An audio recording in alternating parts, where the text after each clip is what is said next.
Welcome to the Haven Collective. I'm J.R. Foresteros, and this is the Beacon Bit. Today we are talking about Ezekiel chapter 37, which is one of the most famous chapters in the Bible. It is the vision of the Valley of Dry Bones. We even have a kid's song about it. You know, the foot bones connected to the ankle bone. That song that's about this. The God takes the prophet in this vision to this valley that's full of the remains of people who have been slaughtered by the Babylonian Empire. So this is in the wake of the exile. It's basically like a mass grave for insane amounts of human trauma that are directly Ezekiel's people. And then God tells Ezekiel to prophesy over the bones so that they come back to life. And that's exactly what happens. Ezekiel sees all of these skeletons in like what I think should be a horror movie, but somehow has become like a cute little kid song, right? They all connect together, and then the sinews and the muscles reform, and then they get skin, and then they all come back to life. It's a vision of resurrection. It's not just a vision of resurrection. It's a vision of new hope out of conquest, out of destruction, out of the consequences of empire and injustice.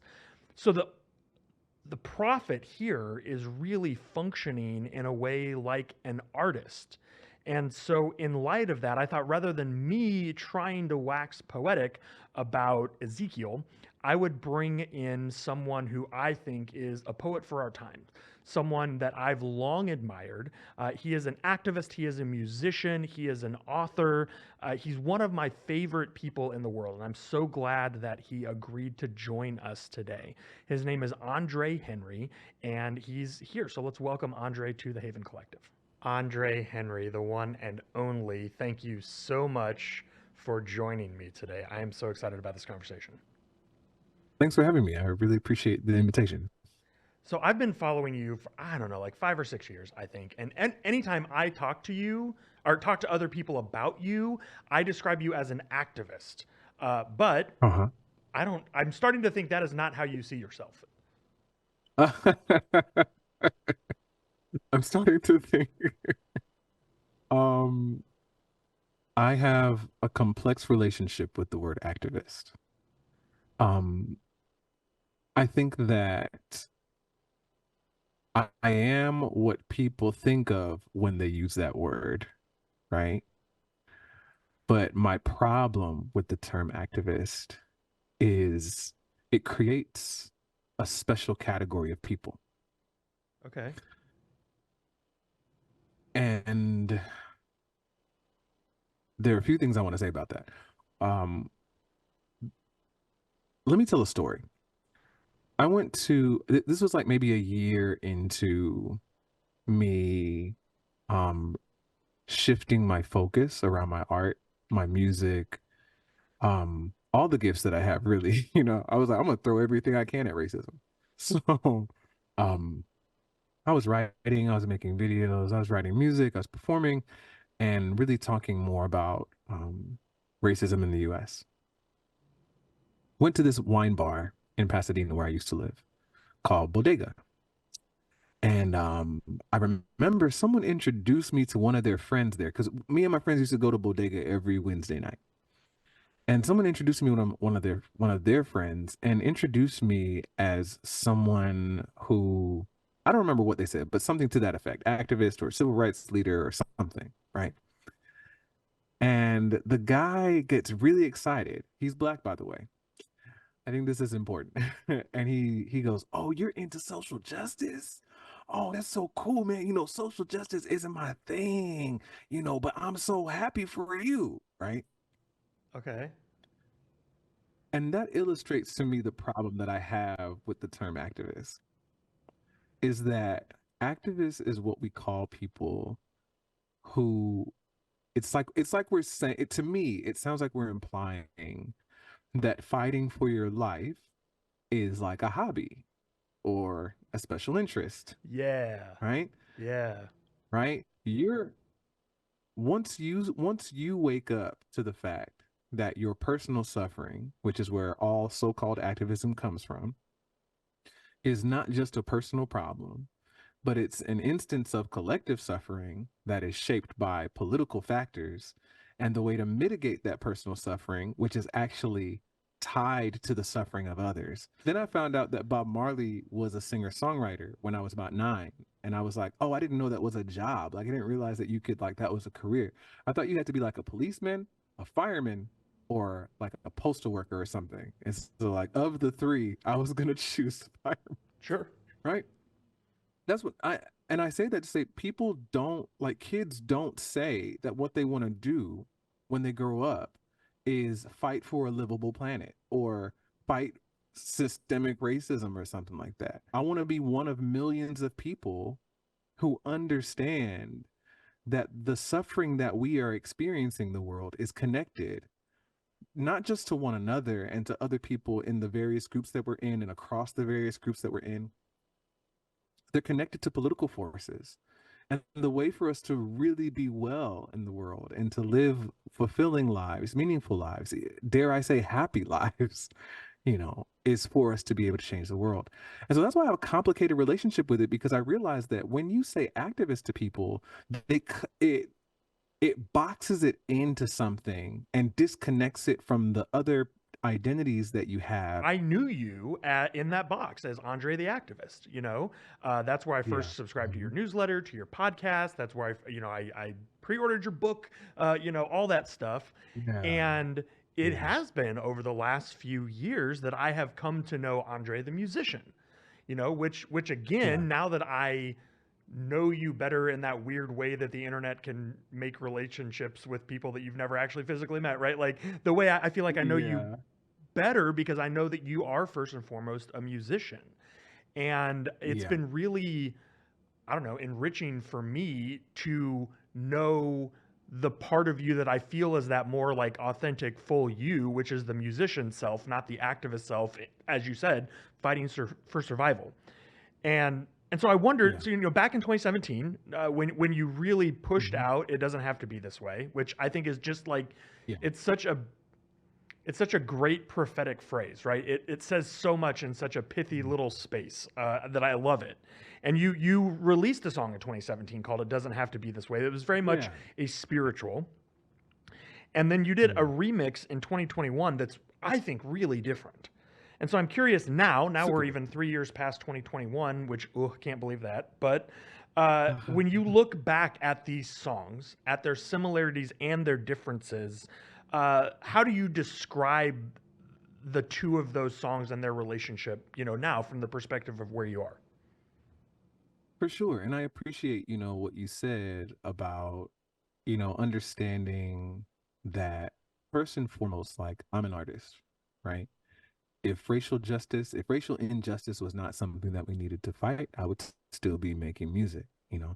I would still be singing, and I would still be writing because I like to write and think and all that. The Andre that wrote "It Doesn't Have to Be This Way" in 2017 had just spent a year uh, trying to speak up about racial injustice the best that he could, but he didn't know much about social change. By then, he had read a bunch of books about systemic racism so he could understand it better. By then, he had lugged a 100-pound boulder around Los Angeles to show people that that's what it felt like, that what racism felt like on his psyche, the mental burden. But he didn't know how nonviolent struggle works. Andre knows a lot about nonviolent struggle by the end of 2018 because Andre is ordering every single book he can about nonviolent struggle and staying up to the wee hours of the morning reading voraciously because this Andre believes that, like, he has to play a part in seeing Black people freer in the world. Okay, now that turns into contacting living revolutionaries, but it was the stories. It was the stories of those ordinary women in Berlin in 1943 whose husbands had been abducted by the Nazis, and they went back and got them back without arms. you know, it was Mama Chikamoneka in Africa who chased British colonizers back onto the plains, just by having her and a bunch of other women take off their tops and, like, I don't know, like chant. I don't know I don't remember right now what the whole protest was, but there were all these stories from around the world of ordinary people who would come together through collective action without arms, being outgunned, under resourced, and winning. So here's what happened: George Floyd was killed.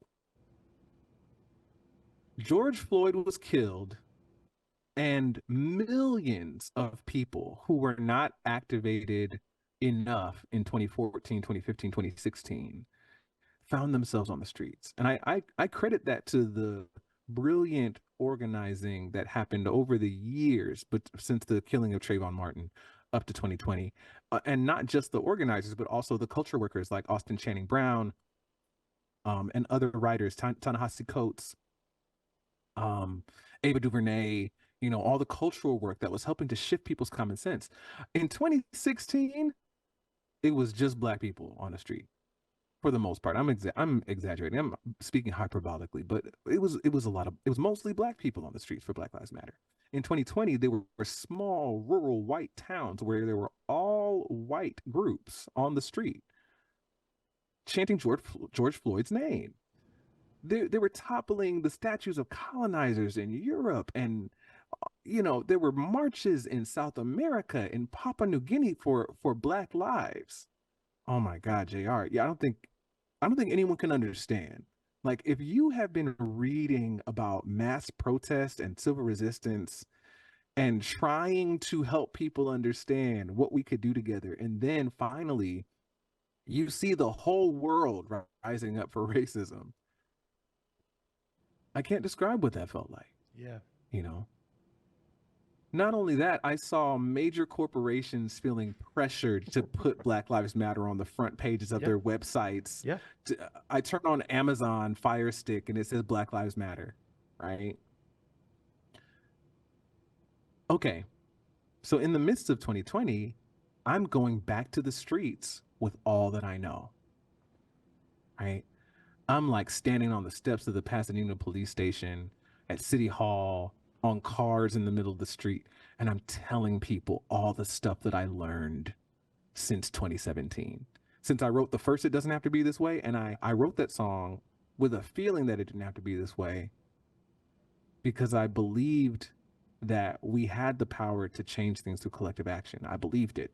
A part of me just felt like I hadn't been heard because, and I know this has been a roundabout way for me to say this, but a huge part of why I didn't feel like I was heard was because I noticed that if I wrote something about how frustrating and exhausting white people are, that thing would go viral.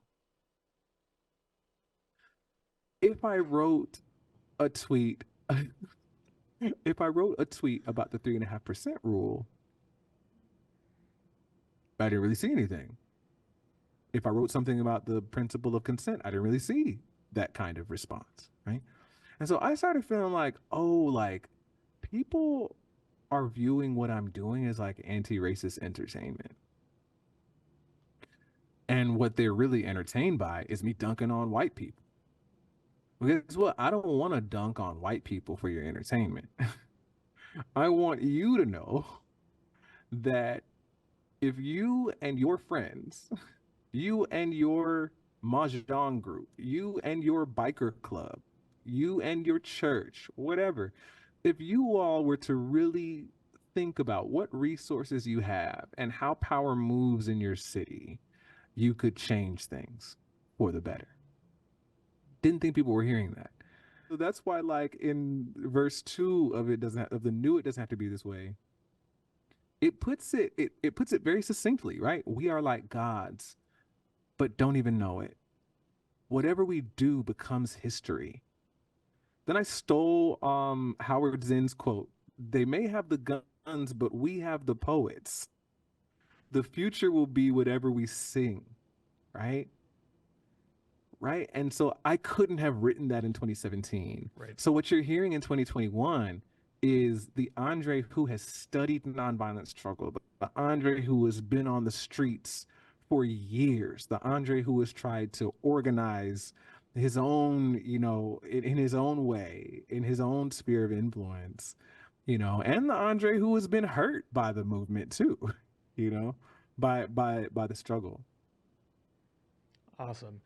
Well, Andre, we are out of time, but I just want to say thank you so much for your I generosity knew with. I took too much time. No, this was wonderful. This was wonderful. I am so thankful for your wisdom and for your art.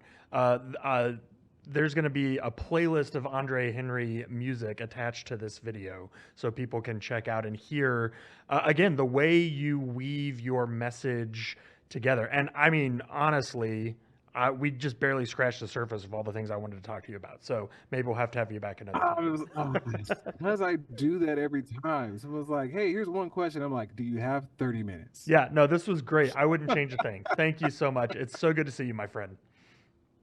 It's good to see you too. Thanks so much. Thanks for having me. What an incredible honor it was to speak with Andre. And I hope that you check out some of his work. I hope you find it as moving and as inspiring and as liberating as I do. We have a bunch of them in the playlist for this week at the weekly invite. You can also, of course, find him on all of the places that you listen to your music and, YouTube playlists and all that kind of stuff. So check out his music, add it to your weekly rotation. In our beacons this week, I want to talk about what it looks like to make real change and in a way that feels authentic to ourselves. Because I think when we, like Andre, figure out what we're wired to do and do that for not just our own sakes, but for the sake of the world around us, that's where we get into the kind of resurrection and new life that we see in the prophet Ezekiel, this new life, this restoration, this something that seems impossible and yet it somehow is tangible and real. These are the kinds of changes that Andre calls us to. I think these are the kinds of changes that we want deep in our bones. And I'm so grateful for his vision that he has of and leading us towards that. And I look forward to talking with you in the Beacons this week about how you and I might be inspired to be a part of some real tangible change that's good not only for us, but for all of the people in the world, all of the people that God created and that God loves. See you soon.